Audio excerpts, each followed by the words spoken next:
Right, here we go, guys. We're on a bit earlier tonight because we have our movie club, our monthly movie club, which will be on the Discord. But until then, we're going to be doing an alien radio signal hunt. So you can join us for about an hour and a half before we go live with our movie club. As we're searching the skies, hoping to hear ET say hello, we're listening on a frequency called the hydrogen line. That is the channel on the radio dial. That scientists theorise that if ET is out there, this is where they'd put the message, hello, is anybody else out there? And over the years, we have detected some very anomalous messages on this frequency there, like the wow signal there. Most people know that one.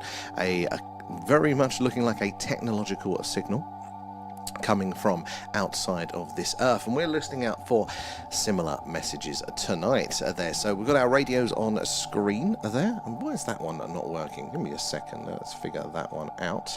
Why is that one not working? But yeah, we've got our radios on screen, and hopefully why is that one not coming in there? That one.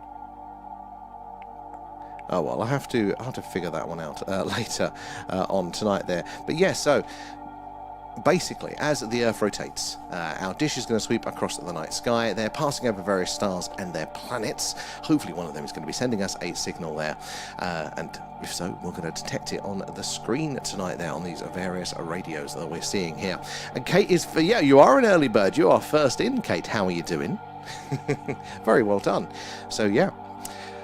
We've got Movie Club tonight. Paul is in as well. How are you doing there? So it's a bit of a different one tonight. If you've seen our skywatches, this is what happens when it's too cloudy to get that camera out. At the minute, it's too light to get that camera out. And later on tonight, we're going to be doing our Movie Club over on the Discord, so you can all join us for that one. That's 10 PM UK time. But yes, that means there's not going to be a skywatch tonight. But don't fear, there will be a skywatch tomorrow night there as well. Tick tick there. How are you doing there? You've been painting all day, like the Mona Lisa or a second bedroom. Now, down tools, rest up and help us hunt the sky there. Rio is in as well. Tick tick as well. Thank you for the heart. Appreciate that. All goes back into the stream there. Rachel, struggling today since my ear keeps blocking there and not doing too great with the dizziness. Oh, Rachel, that is the worst. Honestly, similar things with that, the dizziness. It's that Leanne's got it as well at the minute. So maybe there's something going around. She doesn't normally suffer with that sort of stuff. So I feel for you there. The kitchen, oh my god, tick tick, nightmare. What of the cupboards and everything? It's not easy flat sides, is it? Trying to paint around everything. Kitchens are a nightmare there. Not as bad as, like, you know, the hallway and the landing and the stairs, but not an easy one there. Zen is in. How are you doing, guys? So yeah, if you're just joining us, we're doing a live alien radio signal hunt tonight there. Big dish outside pointing up to the evening sky, and as that Earth rotates there, it's going to sweep across the night sky, passing over various stars and their planets. If we're lucky, one of those may be sending us an anomalous signal, which we'll expect to see down on these meters below there. So we're using what's called software-defined radio, and that means that basically it's radio that's plugged into the computer, so you can see the analysis there. These 2 meters here are essentially the same sort of thing. They just display the information differently, so we can see patterns and trends and potential messages there from ET. In short, we want that red line to look like the green line, really.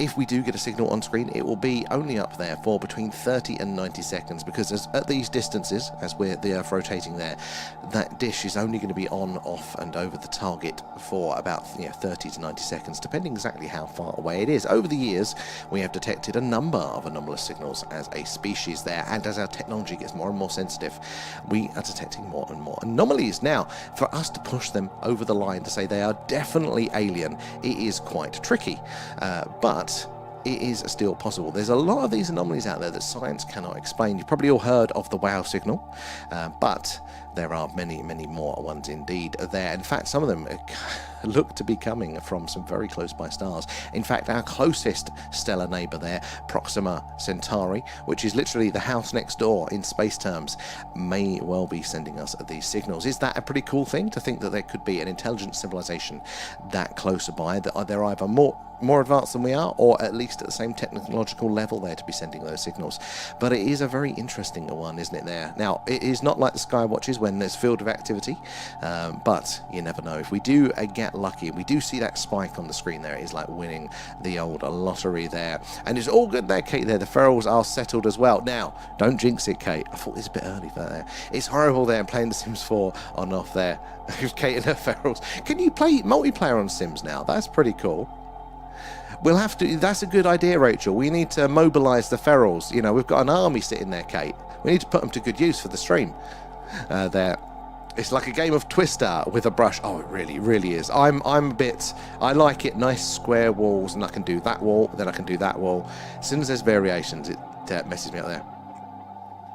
Oh, I did get a video from Rachel the other day. That was pretty cool with the moving satellites. There'd been another one. I haven't been checking my messages there.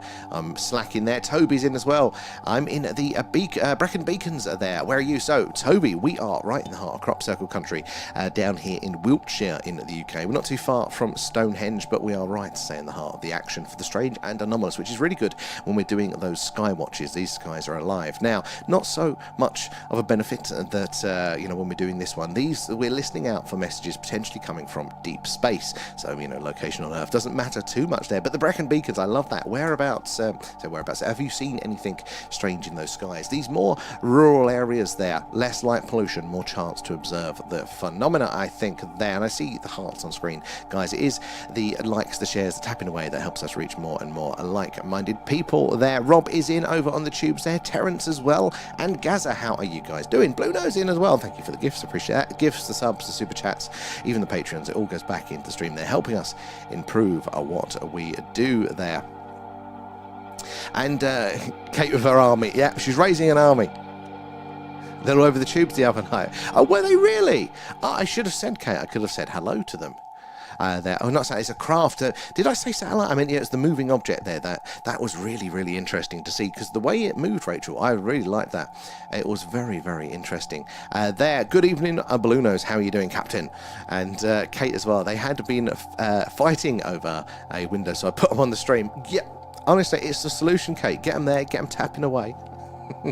Toby. Oh, no, nothing really there. Well, I mean, hey, it's a beautiful landscape there, so it's not too bad there as well. But it is very dark at night with no light pollution. Absolutely stunning. I've just moved here, it's about a year now, but I came from Essex, which is very, very light polluted, more popularised there, and populated, and yeah, very, very interesting to just see the contrast. Like, you know, I know what the night sky looks like, but you come here to the country and just see all the stars, all the activity. It just blew me away there. So I bet you've probably even got a little bit of a better clear sky there. But if you hang around with us, especially when we're doing our sky watches, which we'll be doing one tomorrow night.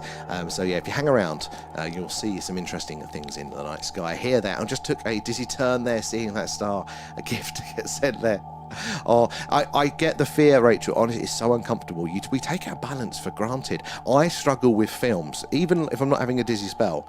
If they do like an artsy shot where they spin the camera or something's rotating, I'm like, phew, I'm off there. Oh, back in Kent tomorrow night, last night here. Keep your eyes to the skies, Toby. There might be something. You never know. The more you look, the more chance you have of seeing it there. Luckily, the chat is pretty quiet, so I can keep on top of things. Blue Nose there, thank you for the gifts. I appreciate all of those. But yeah, if you're just joining us, we are listening out for potential alien radio signals tonight, coming in, hopefully from deep space there. Now, Rachel, nature, there we go, I was halfway there, is very noisy in radio there. In fact, radio is an organic medium there. It's not fully technological. The stars there are noisy in radio. The universe in general. In fact, if I turn the music down and shut up, that is the same as the static on your TV there, the static in between radio stations when you're tuning in. It is called the cosmic microwave background. They think of the leftover remnants of the Big Bang. So yeah, radio tells us a lot of stuff about our universe there, and it's actually a very easy technology, therefore, for ET to potentially use to send messages and communicate. But you've got to be able to then filter out the nature from the potential technological signals. Now, man-made signals here in radio, and we would expect ET as well there to be very, very distinct from the radio, the natural ones, the organic signals there. Nature is very messy, very noisy, uses a lot of energy, whereas technological ones are efficient normally and precise. So it gives us a bit of a clue that what we're listening to might be technological in nature there, as opposed to maybe a supernova or something going off. But we're listening on the hydrogen line, and that is the channel on the radio dial that scientists theorize we are most likely to hear a message from ET should they be out there. And it's where we've heard the WOW signal and many, many more signals, or anomalous signals since then as well. And it's called the hydrogen line because it is the channel on the dial that hydrogen naturally emits a radio signal as it decays, and as that is the most abundant element in our galaxy, this is like the one place on that radio dial there that is consistent no matter where you are. It gives scientists a really good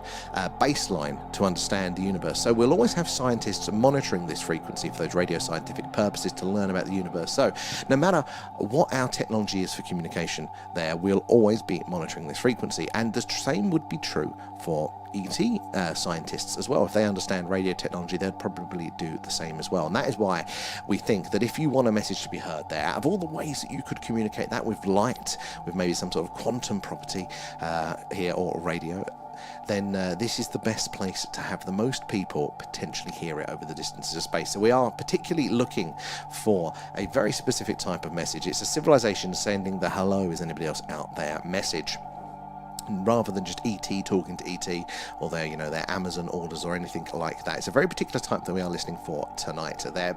And Belly, how are you doing? Thank you for the roses. Tubes, you're quiet tonight. That's very surprising. Hope you are all well. Remember, we're going to be doing our Discord movie club at 10 p.m. UK time. So it's now just gone 8 p.m. here, so just under 2 hours time. What happens is we all press play at the same time. We're watching Paul. It's on Netflix. It was on Amazon Prime, and they've taken it off for us here in the UK. So you're going to have to bounce over to Netflix for that one, guys. But we all press play at 10 p.m. and chat along in the Discord. We're going to have to move the movie club and deep dive times, because where the nights are starting later there, they're going to be prime Skywatch times, so we're going to have to reverse it. But tonight it is still at 10 p.m. there, so do feel free to join us over there. Even if you're a quiet lurker, you are more than welcome to join us over on the Discord. It does get pretty unhinged, so for that one there. But yeah, we're going to be doing the movie club. We've got this for an hour and a half, then it's movie club, and then about midnight UK time, we're going to be doing on TikTok, we're doing an interview with somebody there. So they're interviewing us, that's why it's just on the TikTok there. So do join us for that one if you are about as well. So it's very, very busy tonight, but tomorrow we will be back to the sky watching. The weather looks like it's playing ball. It's going to be nice and clear, and we're going to see all of those weird and wonderful things in the night skies. But for now, for the next hour or so, we are going to be searching for those potential alien radio signals potentially coming in from deep space. There, ET hopefully saying hello. But a recent paper actually kind of did the maths on these things, and the conclusion was that probably the first signals that we are going to hear and may have already detected, you know, the content of that message. What type? Is it going to be hello? Well, they think actually that it's more likely to be a help us signal there, or a caution, you know, don't come to this part of space. There's something to do with a civilization being at the end of its life, because you are first of all, these radio signals, to travel these distances, are incredibly energy intensive. They require a lot of power to travel the vastness of space, etc. So for a civilization to purposely allocate enough resources to send a single message across those distances, it's going to take a lot, let alone having that message playing more than once. We as a species only sent that message ourselves once back in the early 1970s. But yeah, a civilization is going to be more motivated to put those resources rather than into their science or into their agriculture for food or crops and things like that. They are going to be more motivated to put them into this message if they're, you know, if they think they're on their last days, which might be why we don't get a lot of second signals here. And that is what science needs. They need to be able to point another dish at the target where this anomaly is coming in from, and then hopefully hear a repeat of that signal. But if it's a civilization's last days, maybe they won't repeat it, and that's why we can't get it. There, Kate coming in with the shares. Appreciate that, guys. The likes, the shares, the tapping away, whatever platform you're on there. We appreciate that, because that is how we reach all of you guys there. More and more like-minded people in the stream, the more and more people we can get sharing our encounters, and also sharing in the live, discovery when we're seeing and hearing all of the strange things. Oh, heck there. No, with the spin and the camera. I know I have to turn away. Leanne warns me now for that one. And Rio, we are good tonight there. It's a lovely day out there. We're making the most of it. Alan's looking forward to Movie Club. How are you doing there? Thanks. Regarding the slow-moving upwards craft there, it was. I was also impressed by your camera quality there, Rachel. The amount of hours I sweat and money we spent trying to get a decent image, and you've already got a cracking one on your end there. I think the one that you sent me is super interesting, Rachel. Was that the same one, Rachel? Because it was very interesting there. And have you heard about the healing side of the visitors? Rachel, funnily enough, I was listening to a podcast earlier with somebody that had, the visitations there and claimed abductions and things, and they were talking about this healing power. I'm not that far into it, but I literally just today was touching on that. I'm always learning more and more information about the phenomena. Guys, if you're new here, we're doing an alien radio signal hunt tonight there. It's a bit too bright to get the camera out for the skywatch. That'll be back tomorrow evening there. But for now, we're going to be searching the skies in radio rather than visual light there, looking out for those potential messages from ET. We're searching the same radio frequency as the hydrogen, it's called the hydrogen line, but the WOW signal was heard on back in the 1970s. You've probably heard about that one. Very anomalous signal indeed. Do say hello. Let us know where you're watching from in the chat there. Tell us if you've had an experience as well, but also give us a follow or a sub, whatever it is, wherever you are there. That way you'll get those notifications when we go live. You'll be able to catch us all tomorrow there. And Gaza, did I say hello to you over there on the tubes already, or did I miss your one there? Appreciate that as well as have a look at TikTok's auto posting for me now. What the hell is that about? Where are we? Let's have a look there in the chat there. And actually, I kind of have there, and it was an abduction story I saw on TV once. So you'd already seen a previous one there, excellent, and said that they had our genome mapped and could cure anything, and that we actually have the cures here on Earth, or something along those lines. Well, I wouldn't be surprised if they had our genome map, even if it isn't the healing stuff, which is an interesting angle to go down, but even just for the other abduction stuff, where they're talking about, or a lot of the encounters to talk about things, our gametes, sperms, egg, and things like that, so they're definitely interested in our biology. So it would make sense that they probably know more about us than us there, and let alone coming back into the whole, were they a part of our development initially there? Carl is in. How are you doing, Carl? How did your flight go? Hope it's all gone well and you're sunning yourself with a margarita poolside there. And thank you for the gift there, just there. Up to. Good to see you there. And it's the different one. It's interesting. Area 52, yes, that was it. That's the one I was listening to, Rachel, there. I think we all like to learn more about them in general, though, these days. And I think so. Look, the more information, the better. And sometimes it can get quite overwhelming, can't it, with all the information that we are getting in. And that is the main problem in science. It's not collecting the data. Actually, the mainstream scientists, they've got a lot of telescope data to listen for these signals, to see the anomalies, all this sort of stuff. It's processing that data and understanding it, and then going back to take another look.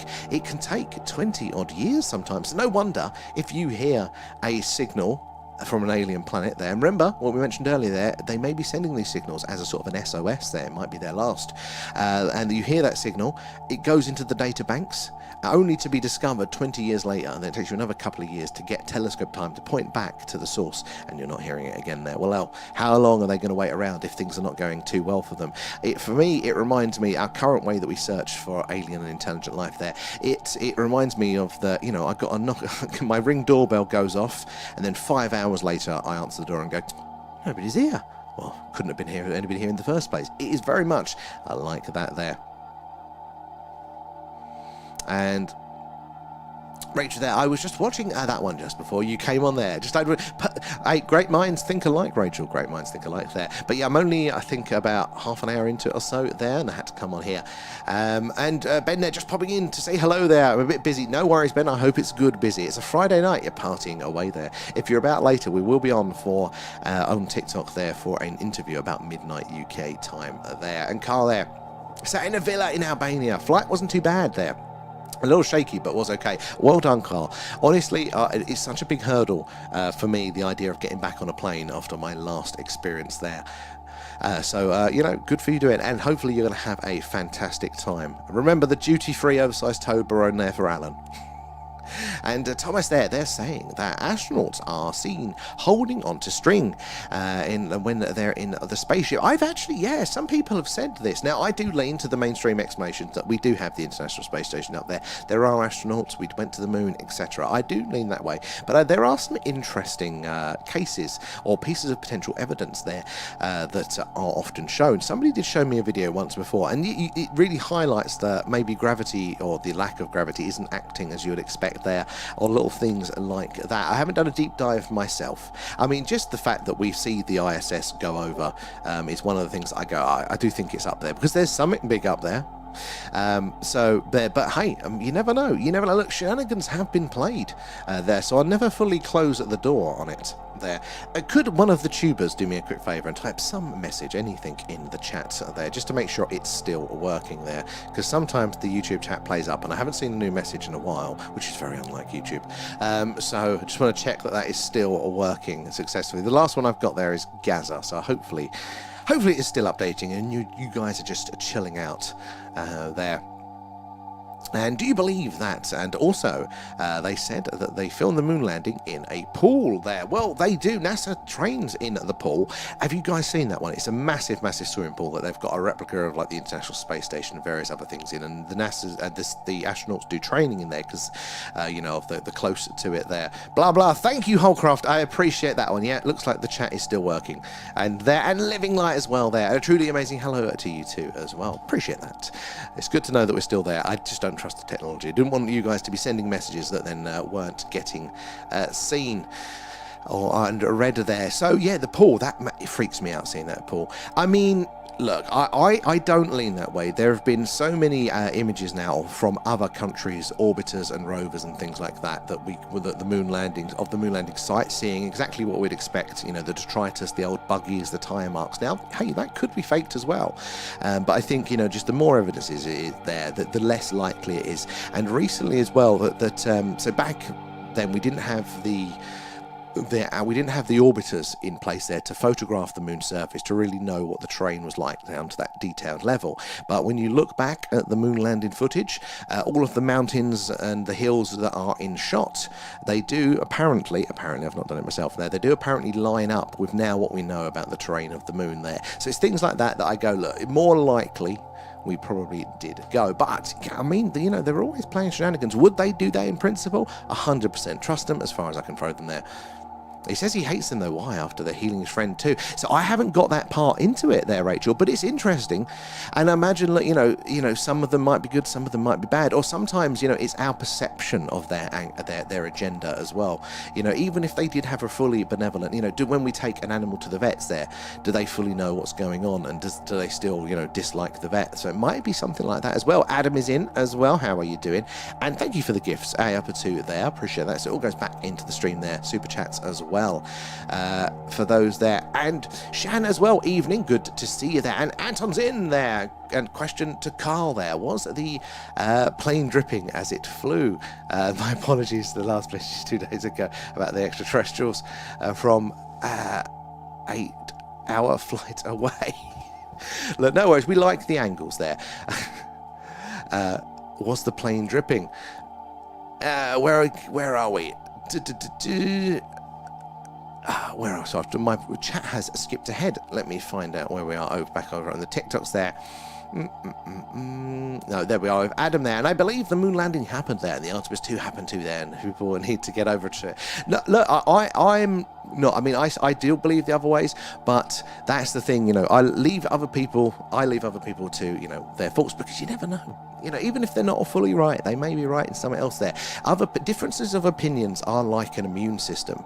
It's you never know when's that belief structure or even the truth of it is going to be useful. I'm not intelligent enough to overly know what is going to be right or wrong with these things. I know definitely which ways I lean, but who am I to say? I've not seen anything something special.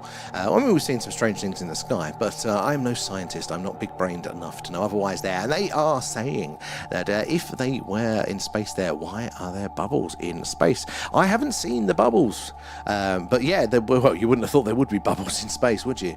As well there. And I think it's probably more likely that they recreated pictures or something for whatever reason. Well, in this day and age as well, not only have you got our human interpretation, there's been many things where I've seen evidence of something and I go, look, logically this doesn't add up, and then there is an explanation for it. So we've got our interpretation from our skill sets, our knowledge, but then you've also got the potential manipulation as well, what with all of the wonders of modern technology. So there. Oh, rather than fake the whole thing, so not into yeah. So do I believe that they would have faked it if something had gone wrong? 100%. I 100% think that they had a backup and that sort of things there. Did they implement certain parts of it? Did they, kind of, we're just going to do this bit, we're going to do that bit? I definitely think that there's a good chance of some shenanigans afoot. There's an interesting kind of mixed, I like that one, Kate, there. I think it depends on the person with them too. So yeah, maybe we have an element to play with that, Rachel. Yeah, maybe how we respond to the interaction and stuff. That's a good angle on it there. And like living there, wouldn't it be amazing to see UFOs live on live on all channels during the Artemis events there? I think it would, but you know what? I don't think it would fully sway people. We've mentioned this before, isn't it? It's not just having the evidence in front of us, it's about having the knowledge structure to hang that on. And I think there's so many people in the mainstream there that they're missing those intermediate steps, that if they saw that, they would have a real mental, they'd either ignore it through just the fact that it's stressful to try and understand that paradox there, or they'll try and justify it away. So I think we need to do those building blocks, which it does seem to be happening in the modern disclosure movement there, or even in the media. Things like, Spielberg's new film that's going to be coming out soon. Things like that, even though it's labelled as fiction, people then have an understanding and knowledge structure of how something could be working in principle there. But things like life on Mars being confirmed and stuff like that, at least then mainstream people know that life is off planet at the very least. When we get some of those exoplanets with their biosignatures confirmed as well, then life in distant solar systems, and then it's less of a leap for everybody. But I do think there will be a day, and hopefully not too long away, where, just as you say there, we'll see those things on all channels.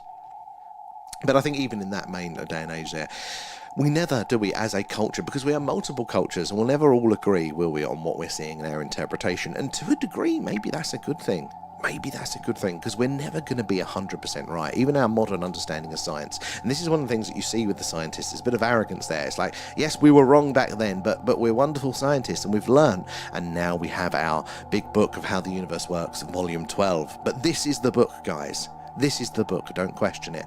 And then next year, it's volume 13. But yes, and so I think if we look at this realistically, how are we going to be able to, as humans, with our limited sensor suites, with our limited, and what we can do is fantastic, what scientists can do is fantastic, but compared to the universe and all of its diversities and its natures and things there, like, how true is any of our explanations are going to ever be there? It's degrees of functionality there. I mean, the sun orbiting the Earth was functional when we didn't have the technology and we didn't, know better there. It didn't contradict anything.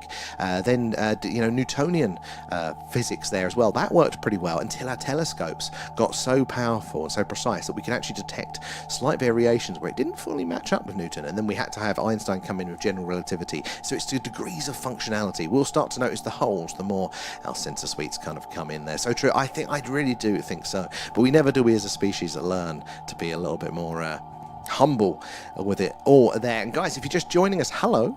We're doing a live alien radio signal hunt tonight, and we're on a bit earlier, so therefore it is brighter, and therefore we can't have the camera out yet, but we're on early tonight because it is our movie club over on the Discord. So feel free to join us over there, links in bio if you do. We're going to be watching Paul tonight, a little bit of a humorous alien film. Looking forward to it, hanging out with you guys. We'll press play at the same time. It's on Netflix here in the UK. And we watch along. We watch along separately, but we chat in the Discord together there, and it all gets very unhinged. So we're going to be doing this to about 9:30 UK time, taking a short break. over the Discord for the movie club, and then about midnight we're going to be back on TikTok only because somebody's interviewing us there for their podcast. So if you want to join in for that one, you are more than welcome to say hello if you're up that late. But we'll be back tomorrow night with our Skywatch. The weather is looking good for that one, so it'll be another fantastic Skywatch there, seeing all the strange things. But until then, we are listening out for those strange and anomalous objects flying around in the night sky there. Where are we? Back through the chat there. And Bubbles, was that out of the window there when they were dumping wheat? Oh, actually, that's a good point. Yeah, liquid dumping. Yeah, it does. Liquids in space do for. See, this is the thing. This is why having this collective brain here together, as we say, we can piece this puzzle together. There, you never know what you're kind of missing yourself there, Rachel. Ben from the stream thinks mine can be quite playful with me then. I don't know if it can be related to the autism. Maybe there, but the playful angle is good, and it shows you there's a bit of a what was it was saying the other night? Was it that they didn't like you comparing them to somebody else there, and there was a bit of humanity to that, wasn't there? Maybe the playfulness is similar there. Watch everyone be sensible tonight. Yeah. It's a Friday night. I expect you all up later there. And just ate the pizza there. Oh, Zen, we had a pizza last night, and I've moaned about this before, there's not very many good pizza places around here. And I thought I'd give this one a second chance. Lovely, friendly people there, though, but I can't tell you what's missing from the pizza, but it's not all there. And living there, any news about med beds? Or what's med beds? That's not even ringing a bell there, living. You have to let us know what that one is, because maybe they're med beds. Are you going to say it? And I'm going to go, oh yeah. But no, let us know, and let's have a talk around that one there. Heard there being advertised what the pizzas, what my crap local pizzas. Yeah, maybe that's why I don't feel anything sinister from them at all. There, yeah. Well, I mean, there's possibly like a level of understanding, isn't there? You know, with that as well, if they're that more advanced there. So yeah. If you are joining us tonight, we are doing our live alien radio signal hunt tonight. We've got a very large dish out in the garden. It is tuned, and all the equipment in the signal chain there is tuned to what's called the hydrogen line. And that is the frequency or the channel on the radio dial that scientists theorize that if ET is out there, this is where they are most likely to leave that message. Hello, is anybody else out there? It's where we've heard anomalous signals like the WOW signal and other ones since for a very long time now. Lots of anomalous signals coming in. But yes, as the Earth rotates, our dish is going to sweep across the night sky there, passing over those various stars and their planets. Hopefully we're going to get that signal, and we should see it on a screen right there. That's really bugging me. Let me problem solve this one, guys. So why is that one? We're not getting our live sky map coming through on that one. Let me see where it's hiding. Is it that one? No. Is it that one? Is it that one? What is it?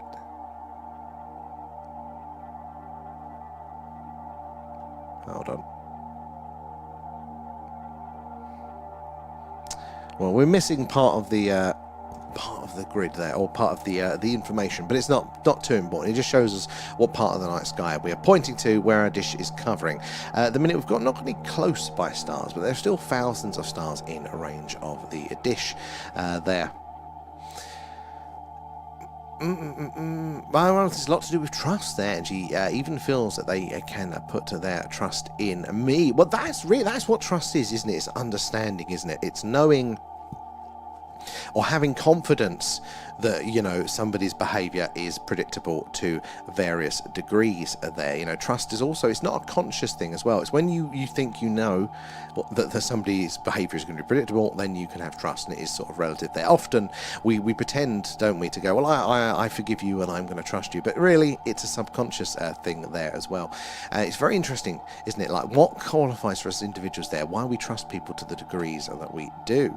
And the monster down the bottom of my garden is neither friendly nor playful. So Kate, what did I told you my story, didn't I, my spooky story the other night, and you said you were going to go have a look at your monster down the garden. Just saying, you know, all we want to hear about that.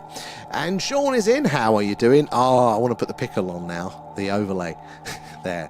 Everything is consciousness there. Most is a subconscious. Yeah, like, we are not as conscious as we think. There, you know, we like to think we make all of our decisions, but a lot of it isn't. It's subconscious. It's those pre-programs there, and there's a reason why, you know, because if we were figuring out everything all of the time, A, we wouldn't get anything done, but B, it's very, very calorie intensive. The human brain, or our human baby, we're designed to be as efficient as possible, to look for when we can speed those things up. So if we can delegate to a group, that saves us some calorie power there. But also, you know, once we've learnt a lesson, we think, then that's it. That is saved, unless we really, really are forced to update it there. We don't want to keep thinking about doing the same old things there. But yeah, most of our days, if we were to time how much of our decisions and our time is conscious, it's actually a lot less than we would like to think. But it is all consciousness. So we're having a bit of a sulk with the connection there, so hopefully... Oh. Let me shut a few things off. Hopefully that's going to return to normal soon. Hello, is that working? Hopefully that's going to come back for us, guys. Sorry, tubers. We're having some connection issues there. Give us a shout when it is coming through there, because it's still frozen on my phone, which is very, very weird. Is it still frozen for everybody else there? Yeah, that's very odd indeed. Let's quickly just... Sorry, guys. Let me just problem solve this one. We have a frozen there.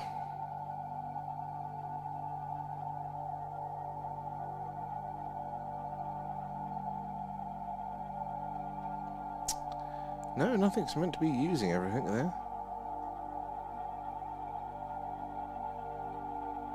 Let's end all of those things, just see if that helps the old internet speed. Leanne's decided she wants to download something, probably.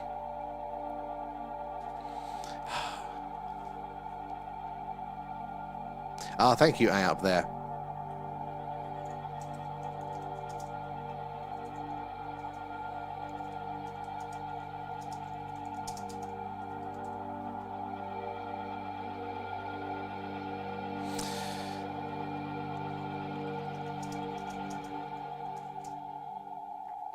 So we'll come off on that side then. Oh, Raf is in. How are you doing? Good to see you. Chicken wings and ice cream. Oh, not together there. Not together there. Let me try and see if I can end that one.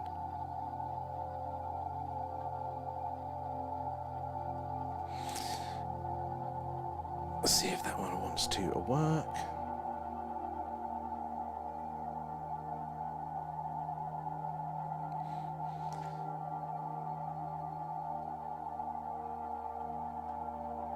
There we go. Let's see if that one goes.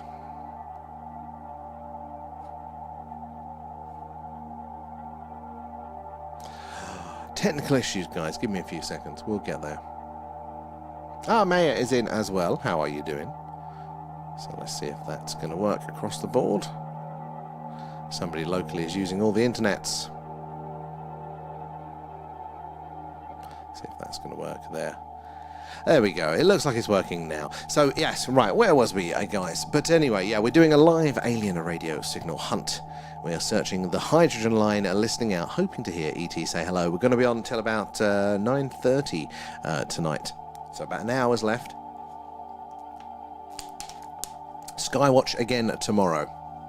So the weather will be clear there. But we are going to be doing our alien radio signal hunt until then. Then we're going to be doing our movie club over on the Discord there. So do join us over there. We're watching Paul. I think it's on Netflix here in the UK. And then at midnight we'll be back on TikTok for an interview. So yeah, join us for all of those. But yeah, until then, we're waiting, aren't we, to see if we get anything anomalous come through there. As the Earth rotates, our dish is going to sweep across the night sky there, passing over various stars and their planets. Hopefully, we're going to get a message from one of them. Now, they're incredibly, incredibly rare, but as our technology gets increasingly more efficient there and more precise, we are able to detect quieter and fainter signals. So hopefully, you know, shouldn't be too far away from, like, clarification that one of them is alien there. Now we're listening on the frequency, the same frequency that the WOW signal was heard on back in the 1970s, but many more since then. In fact, some of the most interesting signals that we're getting are from the closest by stars to us here. So is that a coincidence that basically the nearest bodies to us, maybe the ones that are sending us the signals, are there? Oh, crew's back in, tick tick, Rio as well there, Gaza. How are we doing tonight? Over back on the tubes. Oh, medbed. So the quantum healing technology planned inside a real medical facility soon there. Oh, no, I've not heard about this then. How it works there. Full body scan in under 60 seconds there. Plasma frequency waves target damaged cells there. DNA repair and tissue regeneration in minutes there. Non-invasive, no surgery and no medication. Look, I think there are going to be some breakthroughs. I really, really do. Like, you know, what we have discovered around on these sorts of things is minimal. We have explored so little of the tech tree, so I think something like I haven't heard anything on that one specifically, but it is very, very interesting. And even actually, if you are misfortunate enough to have a chronic illness, at least here in the UK, you very, very quickly find the limitations of modern medicine, and that would lead you to think that there are no answers, that there is no even exploration of those sorts of things. But it is often the case that when you start to look for yourself, not only has the answers been there for a very, very, very long time, and there are people practicing it, you do tend to find, you know, that it's there. Yeah, oh, are we still live now? Yeah, it totally froze, Rio. Over on the tube. I have no idea why. TikTok is a weird beast there, but thank you for joining us over here there. So I tried to restart it, so hopefully it's going to stay for the next hour. There's Sarah, welcome aboard. Thank you for the follow. Where are you joining us from tonight? Hydration reminder. It's getting hot in here, Maya. I've just realised, you know, the summer's coming back round, and it's already a very warm room there. But yeah, lots of there's lots of potential there. We'd like to think that we've shone a light on most things, and it's only the corners and the cracks that are still to discover. Whether that's in physics, whether that's in medicine, whether that's in our exploration of the universe. But by far, I think it is the other way around there. So yeah. We are still going to be doing our alien radio signal hunt for the next just under an hour, I think. There is it? Yeah, about 50 minutes here in the UK. We're going to be looking out, said for hopefully ET saying hello there. I got a couple, Kate. So yeah, I saw AAP say that it was fine on YouTube. So but I don't know after that. So, but it was frozen. What ones were they? I did see somebody say it was frozen, but it took ages. To come through there, so hopefully it's going to play games. But TikTok is TikTok. I might have to say them again. Okay, they're all here with the government. Yeah, that's why it keeps cutting out there. We're getting too close to the truth there. And I know to keep hydrated there, and I'm going to walk the aliens there. Yeah, walk Alan. It comes in handy. Is that your technology you've got there on the spaceship? There, Zen. So yeah, we are doing our live alien radio signal hunt tonight there. Now, a recent paper was looking at basically the plausibility of what sort of signals that we are going to potentially discover. Now, there's a weird phenomena that we actually detect a hell of a lot of supernova in our universe there. But that yet they are incredibly rare events, but we see them pretty much more than most other things in the night sky. So sounds like a bit of a contradiction, doesn't it there? Something that's incredibly rare, but we see it all of the damn time. Now what's happening is that they are disproportionately loud and bright, and obviously the universe is so vast, there's always going to be one going off somewhere. So yeah, even though they're rare, we see them just because they are so, you know, they peak, they are so bright there. And they think the same is probably going to be true for the first alien radio signals that we can confirm that we detect. So maybe it's one of those historic ones. Janie as well, hello, thank you for the gifts there. But they think it could be the same for these there. Now, maybe our first signals won't be hello. You know, we're the greys from Zeta Reticuli. No, maybe the first might be actually a warning or a help us message from a distant civilization there. That is when they're going to be most likely to want to put all of the resources, the energy requirements in to that signal. Other than, you know, if it's a normal day for them, if they've not got that pressure of annihilation or something like that, then maybe they won't want to, they'd rather spend those resources elsewhere. Agriculture, medicine, sciences. But yeah, if it's the end of their time, if it's an SOS signal, then they're more likely to send those messages. Indeed. Morgana, how are you doing? Good to see you. I might just sit and watch the stream there. The Disney's just taken out. Got it, Rachel. You got to give yourself enough time for that. Give yourself some time to recover. Decompressing, walking Alan. That sounds like a contradiction right there. Not with Alan there. Gonna go eat there, Raf. I will catch you later. Remember, we're going to be on quite late if you are about for that one. And Mawit there as well. How are you doing? So, guys, say as the Earth rotates, what we're doing tonight is that dish is going to be pointing up to the night sky there, and as the Earth rotates, it's going to sweep across the evening sky there, passing over various stars and their planets. Hopefully, one is going to be sending a signal, but it is a case of right place, right time. Not only have we got to be pointed over a star that potentially has a civilization around it on one of its planets, but also when they are sending that signal, because as we just mentioned, they are incredibly resource intensive, these signals, and therefore they are unlikely to be sending them the whole damn time. But we're listing out specifically for the kind of signal that is that is them reaching out saying hello or help us or something like this. It's not ET to ET communication. That could be on any frequency. More so, it could be on a totally different medium. It could be through light. A recent paper there has posed the idea that we've actually seen a lot of laser light being shot at us. They went through a lot of old telescope data, and they're saying this looks a hell of a lot like lasers. And lasers are interesting as a form of communication because not only are they clearly technological, but they are directional there. So if we are getting lasers shone to us here on Earth, it means that they know we are here, there. And Morgana sent a treasure box there, guys. When you claim that over on the TikTok there, thank Morgana for that one there, and thank you for the heart as well. Appreciate that, guys. It all goes back into the stream there, the gifts, the subs, the super chats, the Patreons and things there. And trust no one. That is my default position there. And the sun, Thomas, was really strong today. And do you think the government control the skies? Not to any great effect. And normally I would say no. This is the thing. We need to realise we have this attitude currently, and we've had it since the Victorian era, that man's dominance over nature, the beast and Mother Earth there, we are in charge with our wonderful technology. And back then it was a very positive, look at how good we are, and nowadays it's kind of flipped. Now it's the look at how destructive man is there. But it's both the same thing. It's ego, thinking that we can do some things here and there, but it's nothing compared to Mother Nature. So things like weather is incredibly complex. We can't actually compute all of the variables to get very accurate weather forecasts there. They can give you generalizations there, but the accuracy is actually very, very low. It's ever improving, but there were so many contributing factors to a calculation like that. It's very, very difficult to. So I think, yes, the government wants to try. They want to play around. They've done cloud seeding and things for years, haven't they? Can they actually control in any sort of successful way or in a positive way?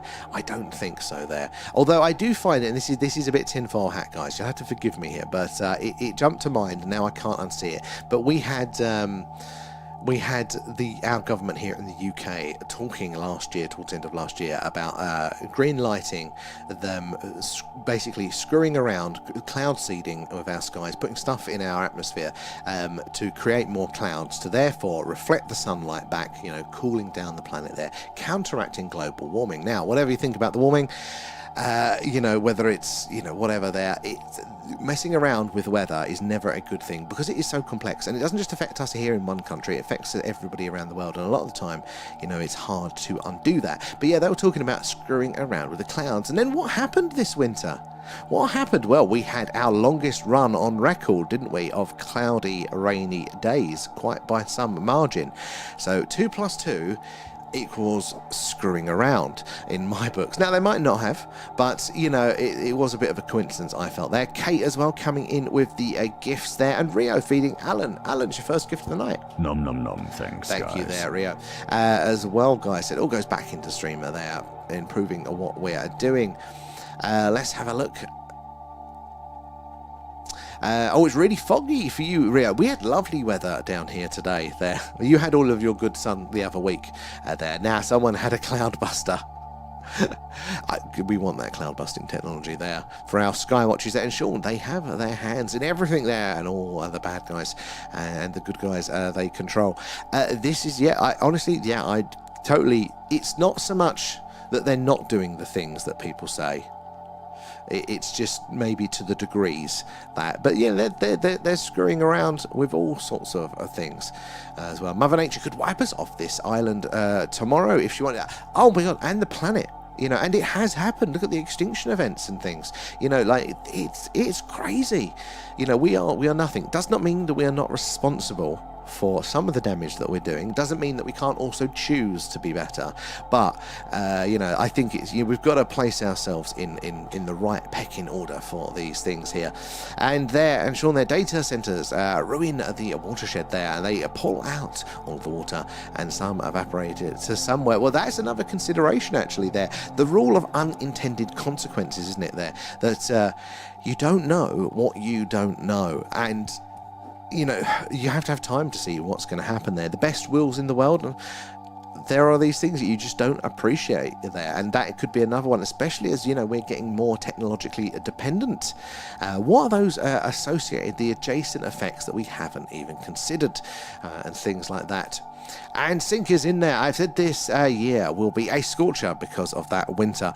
Well, you know what, that might play, and it's been a suspiciously good April now, hasn't it? And I'm up for that because, hey, more sky watching, guys, there. And Stranger Things, thank you for the follow. Where are you joining us from tonight? Guys, if you are new here, say hello. Let us know where you're all watching from tonight there. But yeah, give us a follow or a sub, because we do something like this every night pretty much there. If it's a cloudy sky or it's a bit light, we're doing the alien radio signal hunt.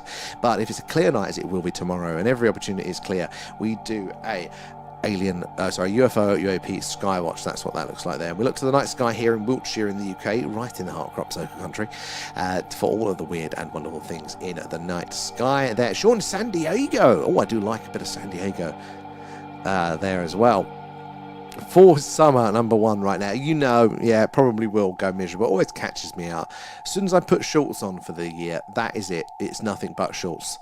I couldn't possibly vary these things there. And living like there, what music does aliens like most there? Classic heavy metal, jazz. I could see Alan into a bit of Weather Report jazz. Yeah, he gives me that vibes there. And let's have a look there. Alan doesn't pull on his lead anymore, though. He has been going to walk his, sending him to to classes there. He's learning. He'll get there. He still has accidents there. Where are we? Scrolling up in the tube chat here. You must confess you've been a bad boy, Raph. Oh no. Honestly, Raph, I feel you there. You can't. His stress is going to come out somewhere there. Well done for trying. The tinfoil hat moment. I need to get a real one to put on for that, don't we? It always makes it worse when you are working then you have good weather. Let me just scroll down here. No, you're having chats. That's fine. Right there. They like sleep token. I mean... yeah, I could see that. Sharon said Michael Jackson's Thriller. I mean, yeah. That's a classic. Who doesn't like it, is it? Bashir said that. I do wonder, because music is an interesting one. There's a form of art there. What that is, in my estimation here, is that we are unconsciously, or so it's not unconsciously, it's like subconsciously asking and answering or trying to answer questions there. And you can have that information in a YouTube video. I've got a problem, how do I fix it there? But on a subconscious level, songs are appeals to us because we also perceive that we're going to get the answer, the value there. And one of the easiest explanations of this is when you're a teenager and all of those songs about love and things there, new emotions that you're learning, trying to do. It's a very emotional process. It's not very logical, is it?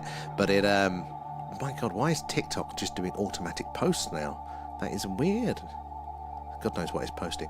But anyway, yeah, so like, you know, you're drawn to the music that you like, you know, for a big reason like that. Sometimes it is just because it's a beat, and sometimes it is because it is the soundtrack to a particular moment there. But it is the answering and asking, posing the certain questions is art. So we like things if we share that question there. So the most transcendent type of art there will be the same question that multiple people have over generations. The more specific that is, you know, the more it, you know, it is very much of its time there. And I think Banksy's going to be an interesting one here, because he was very much of his time.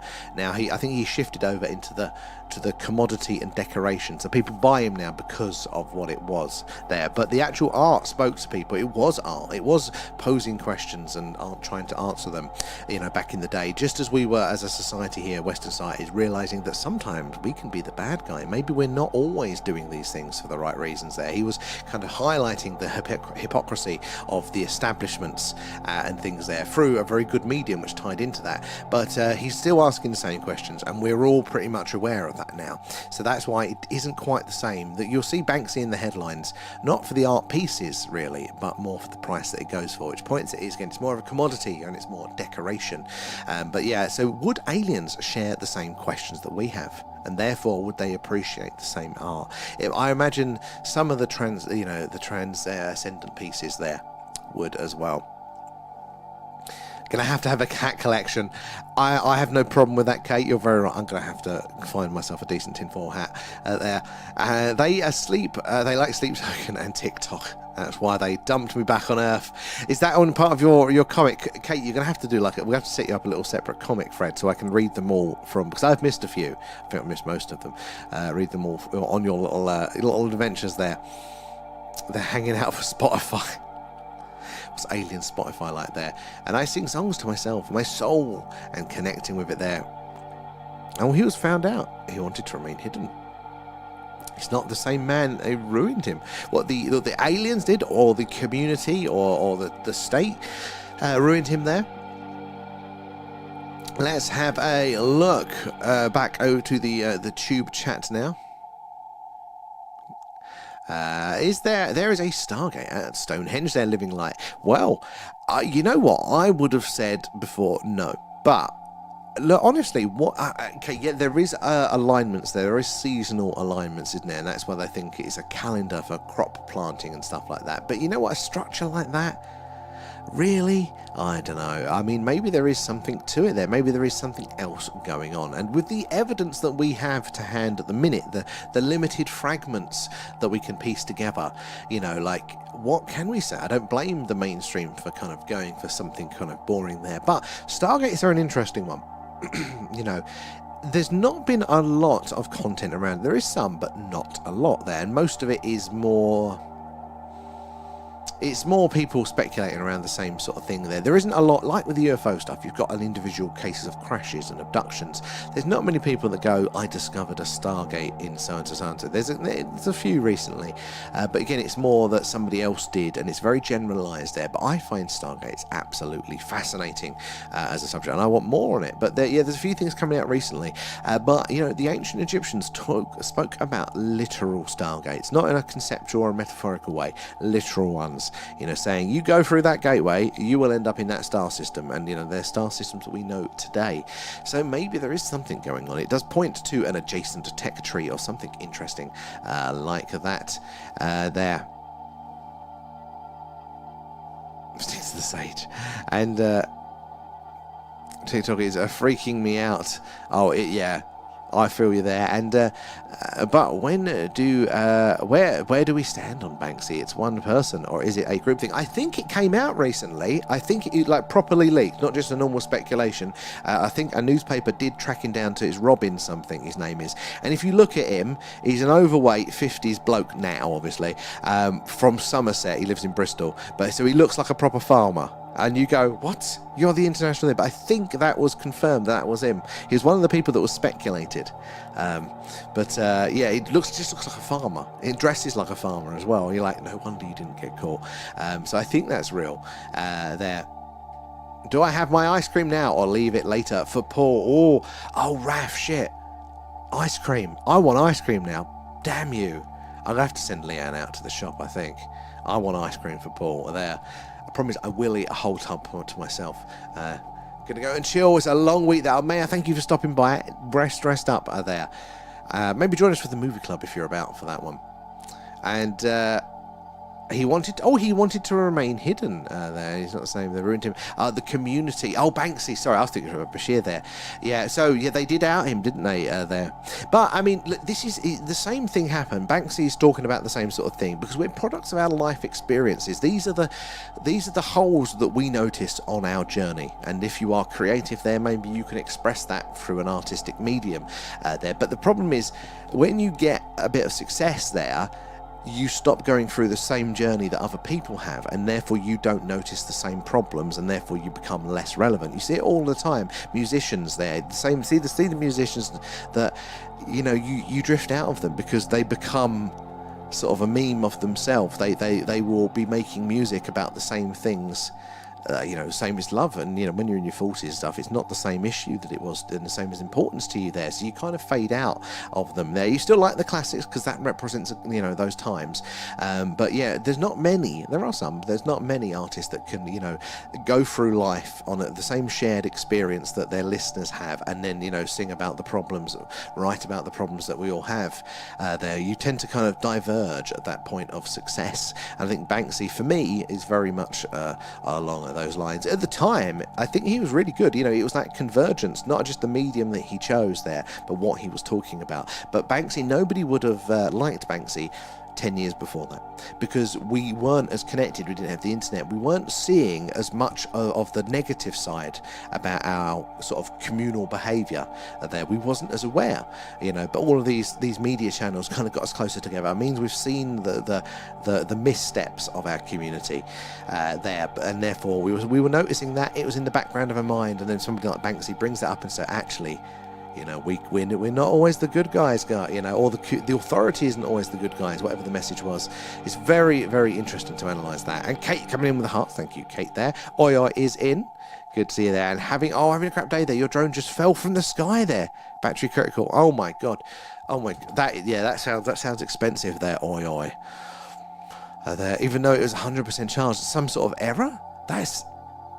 That sounds weird. Now I've got a new fear unlocked for drones landing on my head there. Oh, real suffering there. Everything is just given to them, and they lose the struggle. I think you're right, because it is those things that, you know, and it's not to say that they're necessarily bad people when they you know, get successful, not at all, you know, like, and congratulations, your hard work converged and thing there, but their lives, they're on a different path. They're not going to have the same sort of things. And people of my generation, this is going to out my music preferences from when I was a teenager here. We've already done it, but oh god, what was the name of it? Good Charlotte.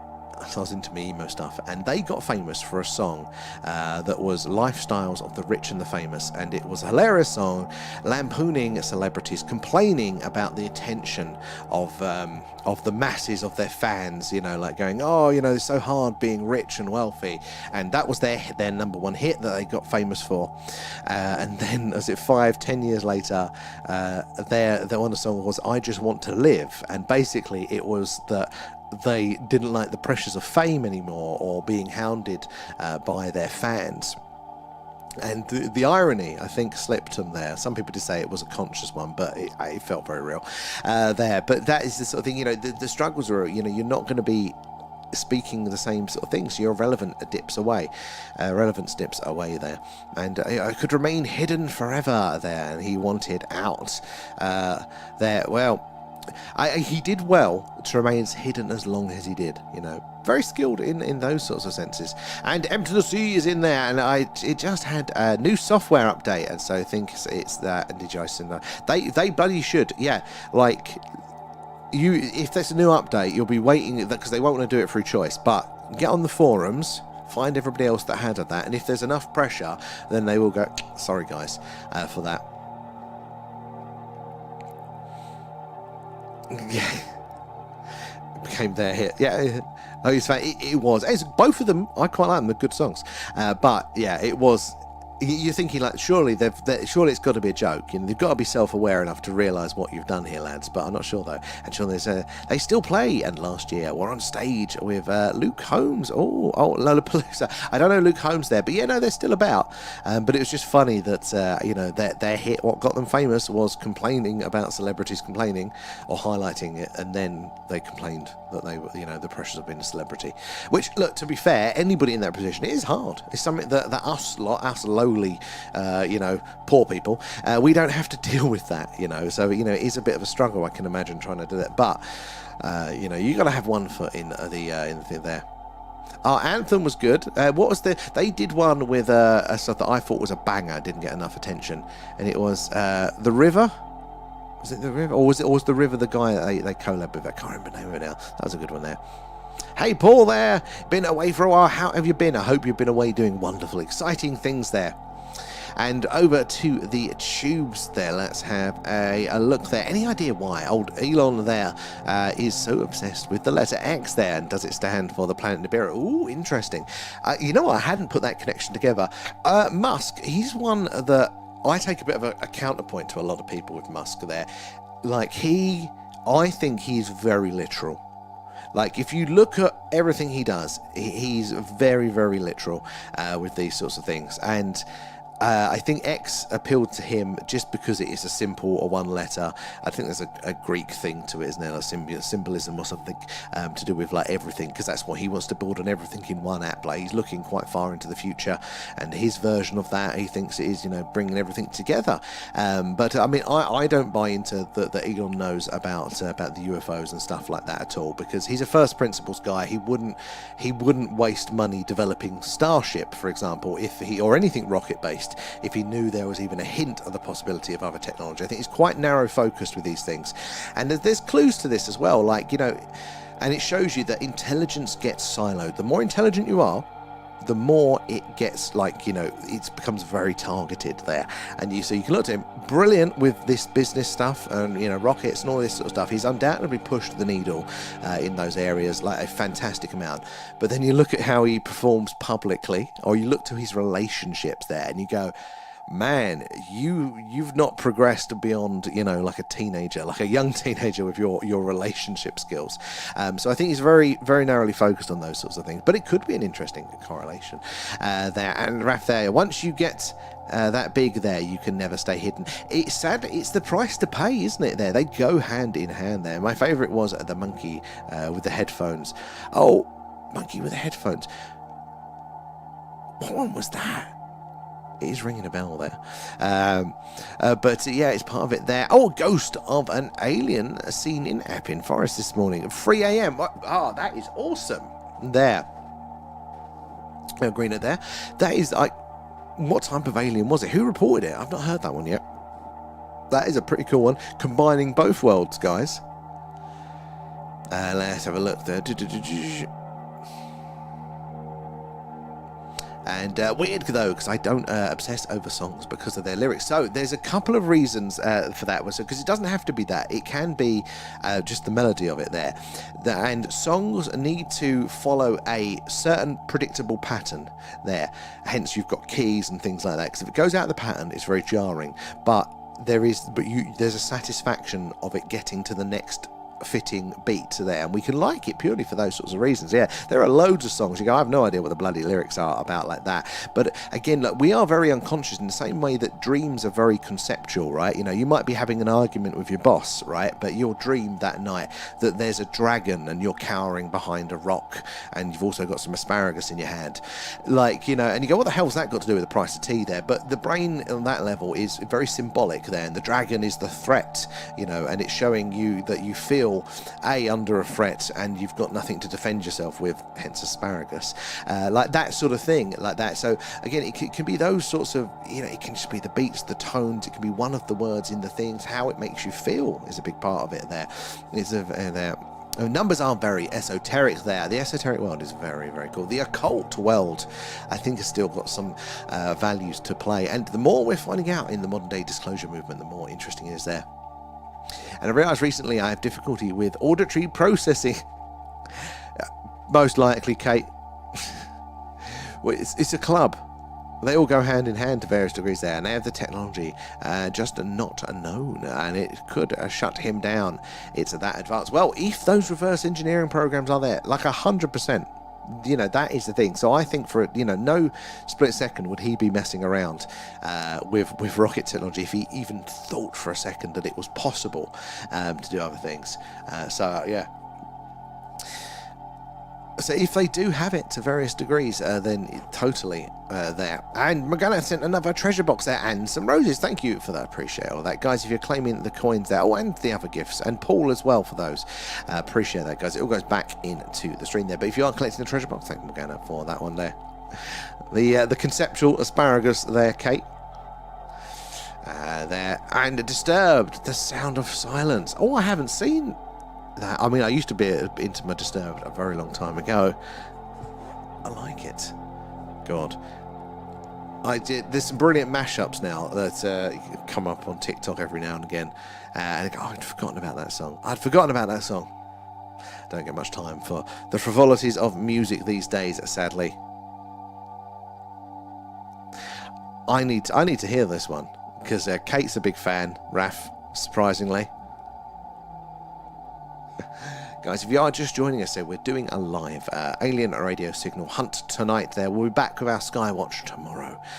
But, yeah, until then, we are listening out for those alien radio signals coming in, hopefully from a deeper space there. As the Earth rotates, our dish is going to sweep across the night sky there, passing over various stars and their host planets. Hopefully we're going to get a signal on a screen there. And Alex there, have you ever found a signal from an alien? No. Quite simply, we haven't. They are incredibly rare. But on the nights where we can't get the camera out to do our sky watching, to do this, to look for the strange and anomalous, which we have seen lots and lots of interesting things. But yeah, this is an excuse for us to get together, have a chat, and also look for the evidence. Now, they are rare, but they are becoming less rare. So, as a species, we have detected anomalous radio signals in the past. In fact, quite a few of them. So it is a numbers game. The more we do it, the more our statistical odds increase. And also, because of their rarity, it's a bit like winning the lottery there. But yeah, it's the Skywatchers that are a bit busier for the activity there. And Sean, I went to Tech 9 there, Boon Things and Harmony and Cypress Hill last weekend. So you get all the good ones in the state there. I haven't been to a gig in a very long time because I am old. And I get tired very quickly. And Morgana, thank you for coming in with the gifts there. Appreciate that. The gifts, the subs, the super chats, the Patreons. It all goes back into the stream, helping us improve what we do. And Alex there, what about like the signal from space at all there?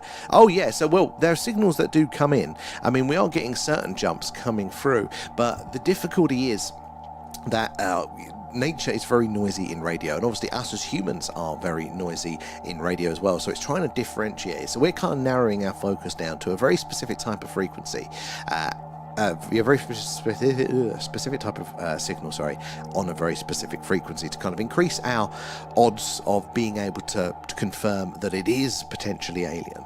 That's a very good question there.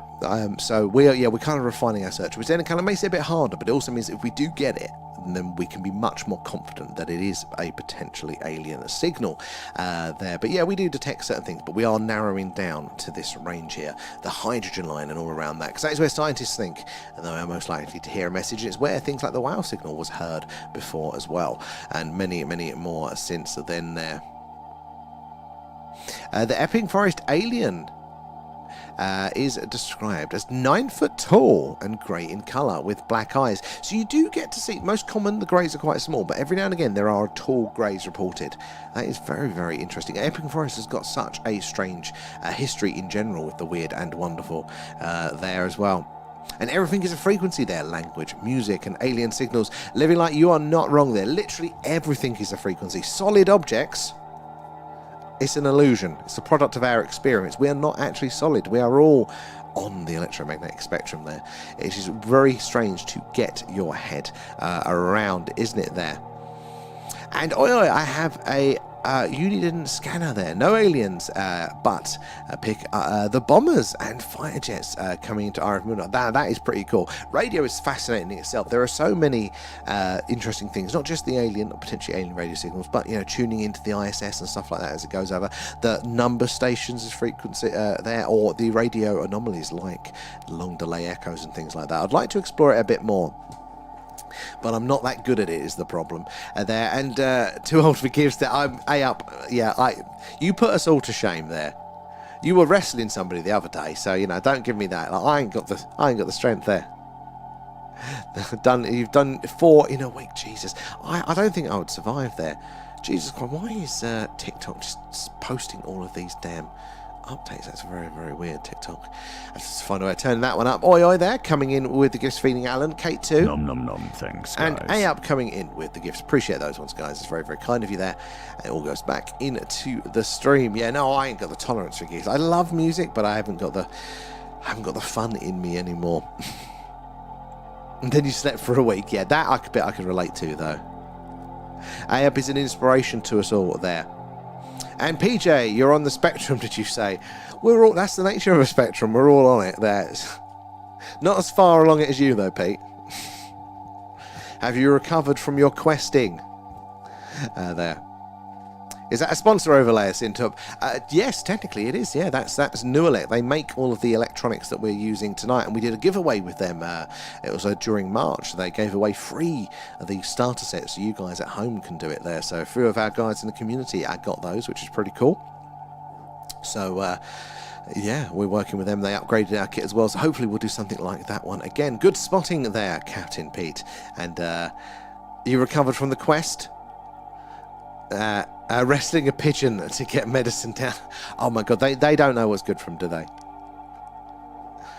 I'm a big bird fan there. Not of Big Bird, but of birds. Because we've got a few, a lot of those there. And the first ever tape I bought there was Snow Informer. So the first ever CD I got was a knockoff bootleg The Offspring Conspiracy of One album, and my neighbour had printed it and printed actually on the disc itself and printed out the label for the CD and everything like that. That was my first. I haven't listened to The Offspring in a very, very, very long time. From new metal to emo. They don't make music like they used to. Much more indie these days. If you could ask one thing of an alien, what would it be? So, Livy, that's a very, very good question. And I don't know if I could contain it to one thing. So for me, I'm still waiting to be tipped over that 100% that they're here, sort of thing. Like, and life's out there. Like, I believe, based on statistics, life is out there 100%. But I want to know 100% that life is out there. And so getting that signal confirmation, getting that exoplanet detection of a biosignature, that would bring us to the no. Having an alien physically in front of us, like, that answers so many questions for me already. Going, that's what you look like. That's what you smell like. That's what you taste like now. But anything like that, like that, they're all the questions that I can get out of my head to first. But I mean, the second, I suppose, if I had to ask one question, would be do you come in peace? That'd be a predominant one. I can see the hearts coming up, guys, there across both platforms. Thank you for those. It is the likes and the shares that tapping away. That does help us reach more and more like-minded people there, like yourselves there. And just ask, thank you for the rose. It's very, very kind of you. Where are we in the chat? Talk about Leanne like that. Yeah. And mine was that song by Gareth Gates. There's normally a shameful one. What's my guilty shame? I can't think. I have to go through my thing to see which awful song is there. And I only bought it because I fancied the guy. Okay, fair enough there. And Sam would ask, did you bring the probe? But you would also ask that question, but for very different reasons. I just want to know if I need to run there. Just Ask Gaz, thank you for the follow. Where are you joining us from tonight? Good to have you in there. And DJ is in the house. DJ Legalized. Week it's been busy. It's been busy. And it's still going to be busy tonight. But we are a glutton for punishment. Didn't know what we'd be doing without it there. How about yourself, DJ? Good to have you in. So remember tonight, guys, we are doing the alien radio signal hunt now for another 15 minutes, and then we're coming off, but we're going to be over on our Discord, so do join us over there, link in bio, where we're going to be doing our monthly movie club, where we all press play at the same time, and on a film, an alien related film. It's going to be Paul this week, and it's on Netflix here in the UK, so do join us over for that, and we chat along all together in the Discord. So you're more than welcome to hang out there, but warning, it normally goes very, very sideways, and then there will be another vote for next month's movie club film, so get around, make sure you vote for that one. You can also in the movie club put your film suggestions in there, so we do need some more suggestions, guys. Make sure you are putting them in there. You got to put the film name, space, what platform is available on, and we need it to be freely available, so either free to watch on Amazon, free to watch on Netflix or Amazon Prime, whatever it is, or YouTube. And then Alan, every night he goes in, he gets the movie club suggestions and adds them to the list, and he creates the poll so we can vote on them for the next time. But then at midnight after movie club tonight, back on the TikTok, we're being interviewed by Unidentified Flying Project there. So that is what we are doing there. Hey up, thank you for the super chat there. That is very, very kind of you. Appreciate that. And so it all goes back into the stream there, help us improve what we do. There's always ways we can refine our equipment and how we're searching, increase those odds of a detection, both visually and, audibly here in radio as well. And my guilty music is S Club 7 there, which is not my usual genre. Yeah. I'm trying to think, like, what... Definitely these days, I'm much easier to get on board with some sort of pop song. But when I was younger, I don't know. I'll have to go. I'm going to scroll through my playlist at some point, and we can embarrass myself. I still need to put up my my emo phase pictures for you guys in the Discord, so you can have a good laugh at that one there. Got your kids all weekend, lovely. There, maybe take them to the Natural History Museum. DJ, it's so important. Honestly, the kids normally, depending on your kid, will be dragging their heels going to museums, but it gives them such a useful foundation there. So I have a fantastic weekend with those guys.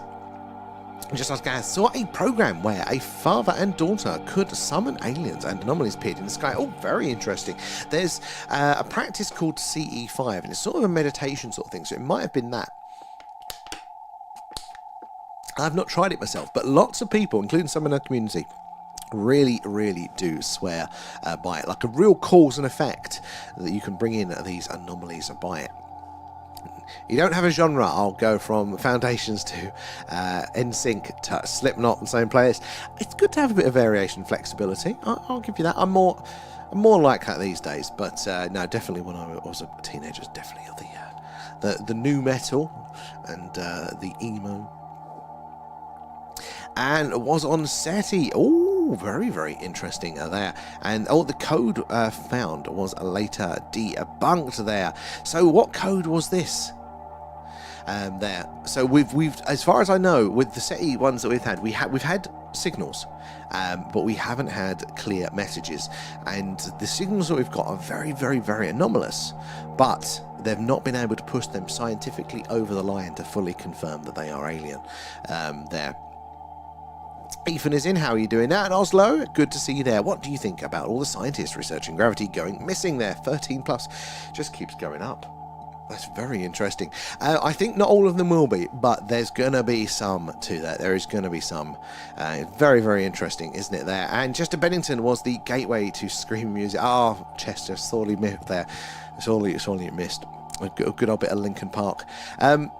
I told you this one before, but it was making me laugh. At our old place in Southend, we used to have, my neighbour used to look like Chester Bennington, but like the Wish version, the one you get off AliExpress. So we used to call him Wish Chester. Never actually knew his name. Great guy. Took in all our parcels there. And what do you think of Skinwalker Ranch there?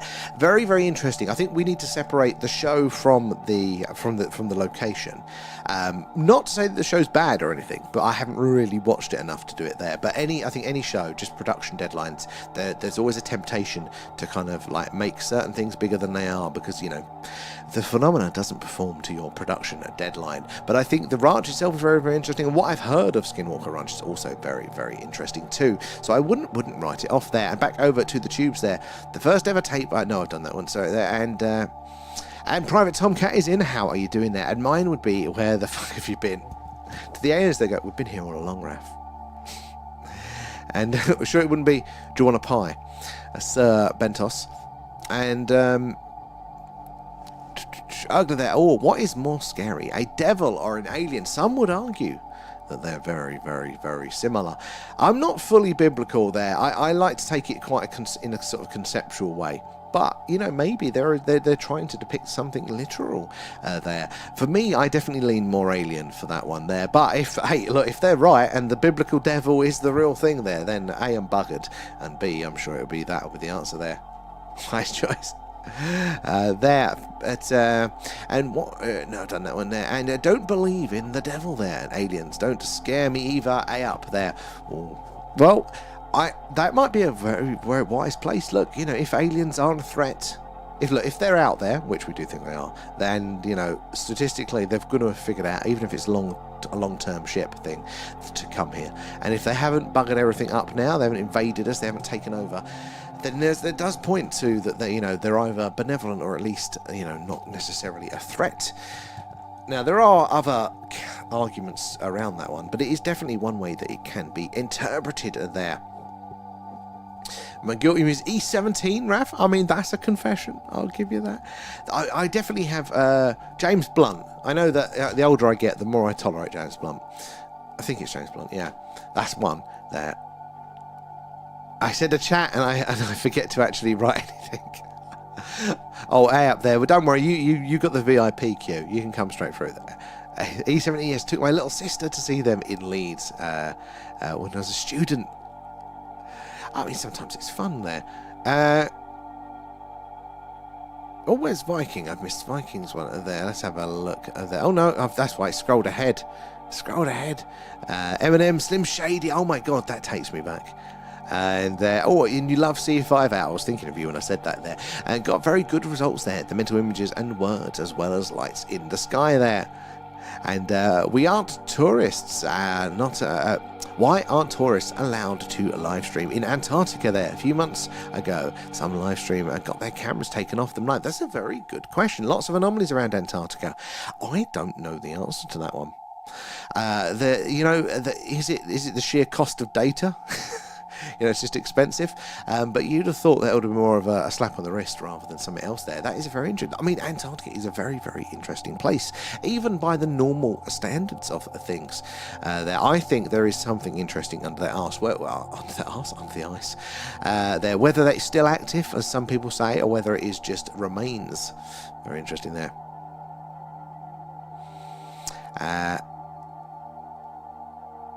Where are we? And hello, Nathan. Good to see you as well there. And according to Vance, aliens are demons. I understand people's interpretation, but there's two ways to take it, isn't there? There's the one way, which I think is the mainstream one, which is that you know, the biblical definition of angels and demons is the real one, and that's what we're seeing, but we've labelled them aliens. Or the way that I see it, which is that we're both trying to understand the same thing through different levels of science and culture and knowledge, and so I think they could be the same thing in that sense. You know, it's a good point there, Ayup, but not necessarily that the biblical definition is more true. And Chris there, the Breakthrough a Listen project seems to have potential alien signal candidates. Yeah, it does. So they're very cagey about a lot of this there, but some people did say that the BLC1 signal, the Breakthrough Listen candidate signal one, which apparently came from our closest stellar neighbour there, Proxima Centauri, is interesting. Officially, they said, look, it's probably just noise. We're going to write it off. But there are others as well. But this is the thing. Science tends to actually write these things off of noise or interference, but with no evidence. This blew my mind. When you listen to scientists will say, like, this signal isn't aliens, but we have no evidence that it is a satellite. We have no evidence that it's electronic interference. We're just assuming it is. That is biased right there. We can't say it's alien, that's fine, but we also can't write it off. They have to stay in the unidentified, the unknown section. Scientists are very, very, they play games when it comes to these signals in there. And Whip Dad! Oh, was it LJ? Was it LJ? No, wait. There was a name whipped out. Sorry, I'm totally forgotten. Remind me again there. And Christians used the pagan horned god as their imagery of the devil there, because they wanted to reuse it. Very clever marketing there. But I think you guys are definitely claiming it back now, though. And Coldplay, they give me a nice...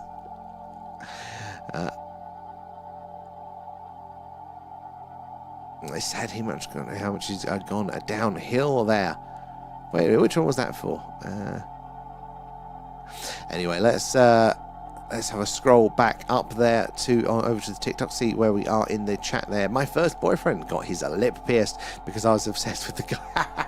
I mean, he's playing the game. I used to have my lip pierced. You can still see the hole through it there. And I still have dreams where I'm playing with my lip piercing, because you just have the ball on the ring, and I am constantly in my dreams biting on it. I can feel it still in between my teeth. And I was like, love the shout out to the mailman. There, a devil or the devil, all good one there. I mean, the conceptual devil in the sense of, very, very bad there, or a literal devil as in the fallen angel kind of there. And Ask Us there, they are already amongst us there. What are your thoughts? Ultimately, I don't know with these things. There's an element of plausibility, but how much confidence I've got around any particular one, all I can do is go, I mean, I can't see why they wouldn't. But I can't confirm or deny. But it is very interesting. And then we get, old Spielberg's new movie, which seems to be talking about exactly that. And we know they use Hollywood to kind of set cultural understandings and beliefs around things there. So very, very interesting. That may well be. There's a definite degree of plausibility to it there. The Vatican has sent out popes on a specific exorcism routine across the world's top churches. Oh, I didn't know that one. I knew that they updated their official position on aliens there to kind of, cover it, so that everybody asks, if people do ask about aliens, they're part of the system, guys. It's fine. It doesn't break the religion there. And Thomas, in Ireland, they're bringing out digital ID and pushing cashless societies. Too much. I'm not a big fan of any of that. The second. And look, ultimately, guys, the sad truth is that as technology moves on, as we get more connected, we will go that way. That is just where it will all go. We complain about, obviously, merging societies, one big world government, very big and scary, and it is, but ultimately it'll be that way. Now, I think that's probably more like 1,000 years' time, but we've got all these people forcing those things too soon, and we are not ready for it. It's the opposite of what we need. Those things need to be earned over time based on stability there. So I'm very much against it at the minute, against forcing it. But ultimately, I do think we will all homogenise. But it just might be 1,000 years away there. And documented by an airman who flew into a big hole and saw lush vegetation. Oh, this was into Antarctica there. This was Admiral Byrd. So a very high respected claimed that he flew in and into a big hole into Antarctica there, into a different realm there. Thomas, do you think the governments are getting the powers from higher powers like aliens or what? At the minute, what I see is perfectly explained by human nature. It's kind of like the pyramids, when I say, look, did aliens build the pyramids? I don't need aliens to be able to chisel stone, to be able to move large stones or shape it like that. But what I do need is a very different understanding of the Egyptian culture, or whichever culture built it, because if you're telling me it was, pharaohs with slaves that didn't even have the wheel, then we've got a problem. But I don't necessarily need it. Same with the governments and stuff. Like, look, I'm sure there's a lot of shady stuff going on there. Maybe there is some outside interference there. If aliens are visiting, if they're concerned enough, they will potentially manipulate things. But what I see at the minute can definitely be explained by just the fallibility of humans, sadly, there. And Blue Nose, thank you for the gifts there. Appreciate that. There. And Jesse, thank you for the follow. Where are you joining us from tonight there? And they say there is already an alien council. Look, I mean, we know, for example, governments will try to interfere with other governments, buying off other politicians there, paying for protest groups and things to influence people just on the world stage. The Americans love doing this. It's second to baseball as a hobby. But they, aliens would do the same as well, wouldn't they? If there was some agenda, it's not saying there definitely are, but if there was a malicious race that had an agenda, they might, seek to influence there as well. And I received signals there for life from my anal probe there. Goddamn aliens, they get in the way, don't they, for life? And Alan says sorry, says can he have it back? He'll visit you later. And Little Miss as well, thank you for the follow there. Where are you joining us from there? Looks like Alan has been out and about with his probe. Problem is he doesn't wash his hands there, Kate. And no cash equals complete control and social credits. Exactly. This is the thing. But I always compare this to, if we go back to Saxon times, when we were in these very small little communities there that were physically defendable, everything was close and where you need it. If you told them that actually the only way that you could barter and trade for goods is with paper banknotes that were issued by the government, and the government can take them away and all this sort of stuff, and governments can fail, they'd be horrified. But society is, because there are advantages to all of that sort of stuff. And that's the problem of how they sneak it in, is that actually there's a carrot to all of these things. It's convenient. You can keep easier track of these things. But we have to be so very, very careful as a society, because there is a price to pay. They can turn off your money. They can control you in these sorts of things. And 100% they will. But it isn't as black and white as all is good or all is bad there. I think ultimately we will just end up that way. But over a much longer time scale, you cannot force it there. You need people to be able to make decisions for themselves to various degrees, and it's a constant trade-off of how much the individual decision can make versus the state there. And we want the state to be doing some things. We don't want everybody to be fully reckless running around, but we also don't want the state to get involved where it doesn't have any business there. And if you've ever been on universal credit or anything like that, and then you get some snotty-nosed teenager that's never worked anywhere else, has got no experience, sitting there telling you what your finances should look like, or what jobs that you should get, with the fact that you're looking after kids or whatever it might be, and they've got no idea. The government should definitely not be in charge of those things. Individuals need to make as many decisions as possible for themselves, as minimal rules as possible, but it doesn't mean no rules, but it's always a negotiation, it's always a fight as well. No cash equals complete control, and social credits like China. Yes, that is it. And we will, we know that all from the space maps. Exactly there. Prepare your snacks for movie night. Oh my god, it's time for us to come off. I'm just going to quickly catch up on the tubes, but I'm not going to follow up on the TikTok chat now, guys, because I need to come off, get ready for movie club. Hybrids in the house there. And where are we? I agree, there's Nathan. We are all on our own path there. He had switched my lights on to many things there, and he blew the whistle on Andy Batten there years before he got exposed properly. There's always, it's like the JFK stuff. There have always been people that have been saying this stuff for years. We just didn't listen, or it didn't get raised up in society and disseminated. And that's the thing that nowadays they haven't got that to hide about there. And are the extraterrestrial civilizations in the oceans? I think there's a good reason for that they probably are. Not just it's away from us there, and that there's lots of evidence of sightings, but also because what's a consistent environment? If you're traveling through all of space in the universe, think of the different pressures, radiation levels, temperatures, viscosities, the variability of the universe is insane. But liquid water is all very similar, so it's a nice consistent place to hang out there. And I see a few of you tubes pop up now and again there. Just horrible the way he talks about Tony, etc. He does come across a little bit. Wait a minute, who is that? Who are we talking about there? I missed that over there on the tubes. And my Wiltshire coming out. Yeah, and I heard there are 3 popes there. Right, black, red. I have no idea. There, and the same Admiral Byrd, who had a book coming out, etc., and was looking to get extra funding for further projects. So the Time would have said anything to get the funding. I mean, yeah. Byrd is flat Earth. Well, he did have interesting reports. This is the thing, even if we don't come to the same conclusions as other people, doesn't mean that within their accounts, maybe their interpretations are wrong, but maybe there's still something within it there. And anyone heard with Rep Eric Burleson said about the buried UFO that was too big to move, so the USA built a facility over it.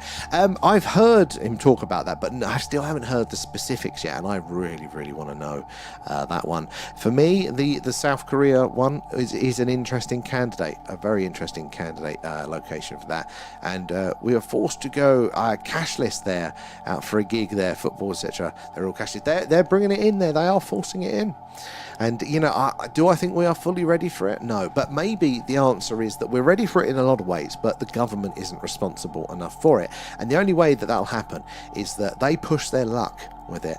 Then we push back, and then we get those laws. Sadly, that tends to be how these things work, is that, you know, that we see the misstep, the abuse of it, and then there's a, you know, it takes 10, 15 years, there's an inquiry, and then new laws to prevent them. And then we can go forward with the benefits of that technology without all of the restrictions.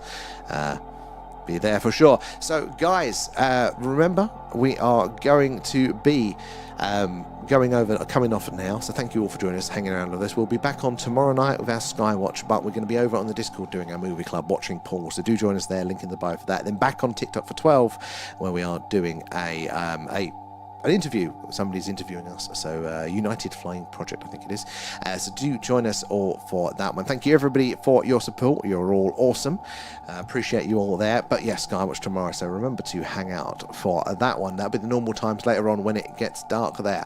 To finish off there, it's strange that Titan is the only moon to have a thick atmosphere. It is actually. Very interesting things around Titan, and might be there for sure there. And why don't they send drones to the moon? Good question. I think it's probably a little bit like they do send drones. They send probes and satellites, and they are essentially drones for space. They've sent lots of them up there, but I think, you know, it's just something about sending a human up there. It's symbolic, isn't it? It kind of gets everybody going and kind of increases supports there. But thank you so much, everybody. You're awesome, and we'll catch you all later. But remember, you can join us for the movie club there as well. Bye guys.